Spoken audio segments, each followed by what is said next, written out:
신뢰하는 사람 그런 분들한테 좀 어떤 이야기를 들려요? 성장 호르몬 어찌 보면 그 성장 호르몬 자체가 부족한 경우가 있어요. 실질적으로 뭐 병적으로라든지 다른적인 요인으로 성장 호르몬이 부족한 경우가 있어서 그런 경우에는 실질적으로 성장 호르몬이 맞는 것이 도움이 될 수도 있습니다. 그런데 일반적인 케이스, 우리가 실질적으로 그냥 정상적인 아이들로 봤을 때 성장 호르몬이 진짜 부족한 거냐, 성장 호르몬이 부족해서 맞는 것이냐, 아니면 부모의 불안감 때문에 성장 호르몬을 맞는 것이냐. 그러면 성장 호르몬이 왜 얘한테는 부족했느냐를 생각해 봐야겠죠. 뇌 종양으로 성장 호르몬이 안 나온 경우도 있을 수 있잖아요. 그런 경우에는 맞아야죠. 근데 그게 아니라 실질적으로 얘가 잠을 잘 못 자, 밥을 잘 못 먹어, 호르몬이 될 수 있는 물질적 기초가 없고 호르몬이 나올 수 있는 상황이 안 돼서 성장 호르몬이 안 나오는데 성장 호르몬만 준다고 얘가 건강하게 자랄 것이냐? 아니라는 거죠. 얘가 왜 성장 호르몬이 적게 나오고 어떤 잘못된 요소들이 있는지를 좀 찾아보자는 거죠. 저는 대표적으로 그걸 보는 게 수면이에요. 수면 얘기를 좀 해야 되는데, 아이들이 일찍 자고 일찍 일어나야 건강하겠죠. 그건 당연한 거예요. 일찍 자야 성장 호르몬이 나오기 시작합니다. 그런데 요즘 아이들 11시, 12시 그냥 넘기죠. 그죠? 다 늦게 자잖아요. 그게 잘못된 거예요. 근데 그런 경우에 저는 이제 부모님들한테 여쭤봐요. 애들 몇 시에 재우세요? 9시엔 자라고 하는데 10시엔 자라고 하는데 얘들이 잠을 잘 안 자요. 11시, 12시까지 있다 자요. 부모님은 몇 시 주무세요? 저는 뭐 할 일도 많고 애들 보고 자라고 하는데 잠을 잘 안 자요. 방에 불은 다 꺼놓고 저희는 나와서 있는데 잠을 안 자요. 그것부터가 잘못된 거죠. 자라고 하는데 부모님은 밖에서 뭐 꼼질꼼질거리고 뭐 할 거 하고 TV 보고 있고 뭐 왔다 갔다 거리고 있으면 애가 잠이 잡니까? 그리고 애들 입장에서 또 그런 것들이 불안적인 요소로 작용할 수도 있는데 잠이 오겠냐고요. 저희 같은 경우는 그랬어요. 저도 이제 아이들 키울 때 9시 되면 전체 소등, 우리도 다 같이 소등, 9시 되면 전체 소등. 그리고는 진짜 뭔가를 해야 된다거나 무슨 이제 나머지 집안일을 해야 된다거나 하면 아이들이 다 자고 나면 그제서야 뭔가를 해야겠죠. 그런적인 요소도 필요해요. 부모님들은 늦게 자면서 아이들은 일찍 자라고 하고 싶은 그런 욕심이거든요. 그런 배려 같은 것도 필요하다고 저는 생각해요. 그래서 성장에서 먹는 것들보다도 더 중요한 건 사실은 숙면이기 때문에, 만약에 아이들이 잠을 잘 못 잔다든지 자다가 깬다든지 땀 때문에 자다가 깨는 경우도 또 있는데, 그런 경우에 진료가 필요해요. 제대로 잘 수 있는 환경을 만들어줄 수 있는 환경적인 요소는 부모님들이 하셔야 되고, 나머지 진료적인 면에는 진료를 보고 거기에 맞게끔 약을 쓰셔야 된다고 저는 얘기를 하는 겁니다. 그리고 또 한 가지 말씀드리면, 저희가 환자분들이 이제 성장 때문에 부모님들이 아이들의 손을 잡고 이제 병원 오시면 저는 솔직히 얘기하면 부모님들을 많이 뭐라 하는 편이에요. 진짜 애가 밥을 잘 안 먹어요. 잘 챙겨줘요? 라고 묻죠. 그냥 우리는 김치에 밥만 있어도 밥 다 먹는데 얘는 잘 안 먹어요. 아니에요. 아이들은 좀 더 신경 써줘야 돼요. 다른 집 아이들은 뭐만 줘도 잘 먹던데 그건 그 집 아이고, 잘 안 먹는 아이면 좀 더 신경 써서 엄마가 정성껏 또 해줘야 되죠. 냉장고에 다 있어, 차려 먹어. 어떻게 차려 먹습니까? 그러면 좀 더 신경을 써주셔야 된다고 저는 그렇게 얘기를 해요. 그저 뭐 이제 약만 먹으면 키가 클 수 있길 바라고, 성장 호르몬 맞으면 얘가 크길 바라고, 나는 할 거 다 했다라고 생각하실 수도 있는데 절대 그렇지 않아요. 아이들한테 정말 신경 써주고 좋은 거 먹이고 부족한 거 있으면 치료를 하고 진료적인 면도 분명히 들어가서 아이들한테 최선의 성장 환경을 만들어줘야 된다고 저는 그렇게 생각합니다.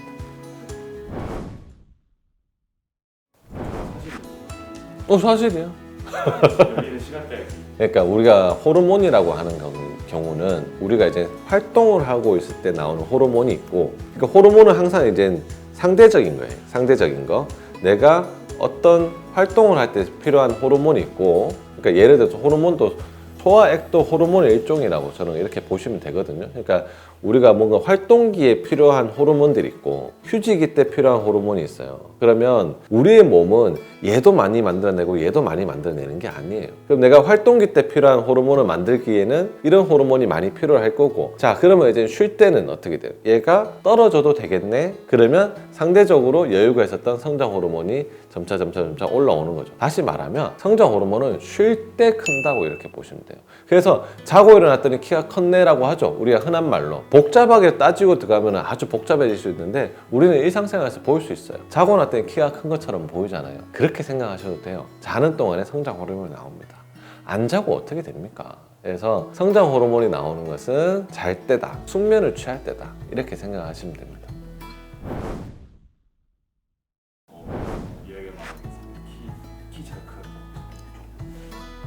자, 키 잘 크는 법이 이게 우리가 성장판이라는 게 있잖아요.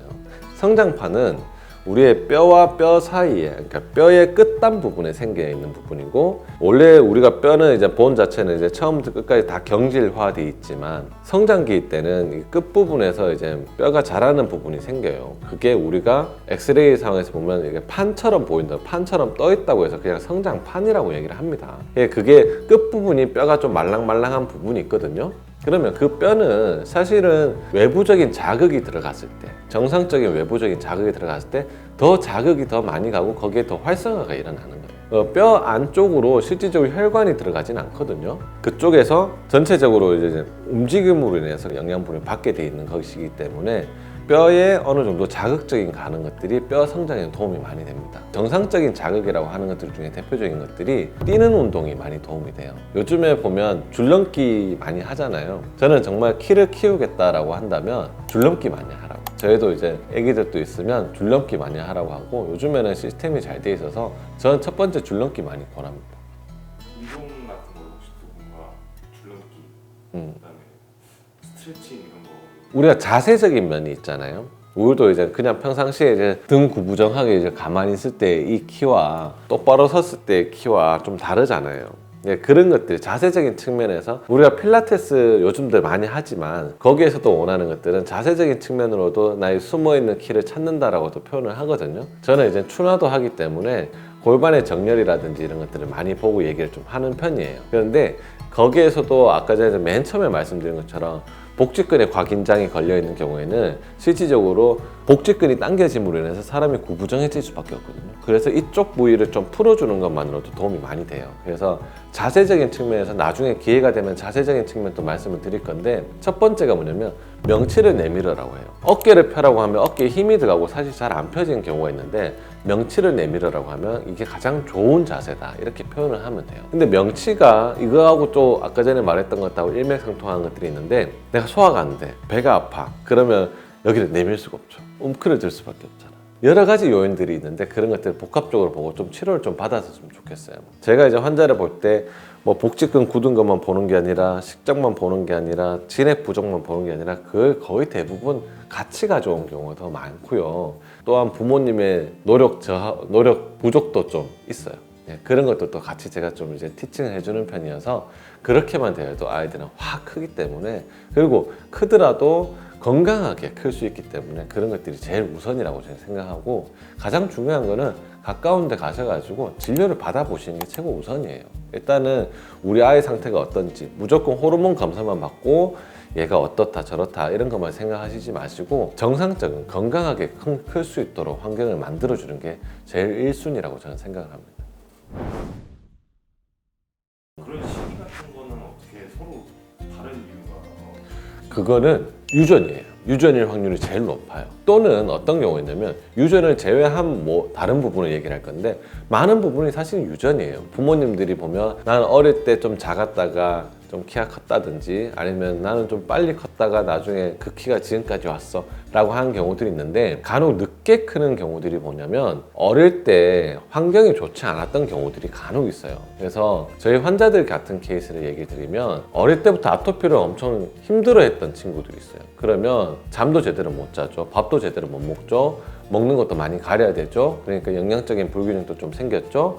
그러다 보니까 아토피가 좋아지면서 점차 이제 늦게 좀 크는 그런 케이스도 있죠. 그런 케이스도 있는데 그게 사실 그렇게 중요하진 않아요. 특히 빨리 크는 아이들 같은 경우에는 주변에서 내가 좀 키가 큰 편인데 이 생각을 했다가 나중에 좀 작아지는 것 때문에 실망감을 가질 수는 있겠지만, 그것도 결국은 본인의 유전적인 요소도 있기 때문에, 사실은 성장적인 요소를 얘기하다 보면 유전적인 요소를 무시할 수가 없어요. 무시할 수가 없는데, 제가 강조하고자 하는 것은 그 유전적인 요소를 최대한 건강한 상태로 발현을 시키자라는 거지, 내가 그 유전적인 요소를 이겨내자는 게 아니에요. 그래서 그거는 좋은 게 아니에요. 그거는 사실은 자연적이지 못한 것을 뛰어넘어야 되는 부분이기 때문에 당연히 부작용적인 요소가 분명히 생길 수밖에 없습니다. 성장 호르몬을 투여하는 경우에도 다른적인 요소들도 계속 보고 있기 때문에 완벽한 치료법이 아니에요. 건강하기 위해서 뭔가를 하는 것은 어찌 보면 가장 완벽한 치료법 중에 하나일 수도 있습니다.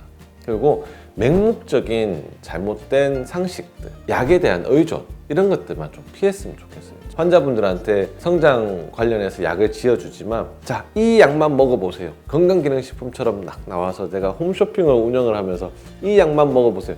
저 그러지 않습니다. 그런 약 없어요. 없고 그 아이의 필요한 것들을 찾아서 어떤 것들이 부족한 것을 보고 거기에 맞게끔 들어야겠죠. 어떤 케이스들로 나눌 수는 있을 거예요. 나눌 수는 있지만 대략적인 거지만 꼭 이것들이 얘는 오로지 이거야라고 나눌 수는 없어요. 그래서 정확한 진료를 바탕으로 그 아이에 맞게끔 진료가 돼야 되고 그 아이가 건강했을 때 본인이 태어난 키라든지 체형이라든지 이런 것들은 다 발현을 할 수 있을 겁니다. 저는 그거를 가장 강조하고 싶은 바입니다. 검사가 좀 유의미한 경우인지. 성장판 검사가 참 안타까워요. 이게 통계라는 거거든요. 사실은 어찌 보면 통계예요. 내 나이 때 이 정도. 저도 이제 진료를 볼 때는 통계 그래프를 보고 말씀을 드려요. 지금 이 아이가 뭐 상위 몇 퍼센트, 하위 몇 퍼센트 또는 너무 미달이다 이런 것들을 보면서 얘기를 하긴 해요. 근데 그런 통계적인 요소를 의료적인 면에서 사용할 수밖에 없어요. 없지만 성장판을 맹신할 수는 없습니다. 맹신할 수도 없고 또 재밌는 얘기는 뭐냐면 군대 가서도 큰다고 표현을 하죠. 여성분들 같은 경우에는 만 20세가 지나도 골반이 좀 더 자라거든요. 골반이 좀 더 크면서 한 1인치 정도, 한 2에서 3cm 정도는 더 크는 경우도 있어요. 중고등학교 때 여성의 몸이랑 이제 아가씨가 되면서 여성의 몸이가 이제 골반에서 좀 차이가 나기 때문에 골반이 좀 더 성장하면서 2, 3cm 정도는 더 크는 경우도 있습니다. 남자 같은 경우에는 원래 성장이 만 23세까지 정도로 보거든요. 제가 말씀드렸던 만 23세라고 하는 건 또한 통계잖아요. 여기에는 분명히 통계의 오류도 있습니다. 성장판은 무조건 다 믿을 필요는 없고요. 성장판이 다쳤다고 너무 실망할 필요도 없고요. 그러나 그 상황에서 건강한 게 최우선이기 때문에 일단은 내 몸에 맞게끔 해보는 것이 제일 우선이라고 저는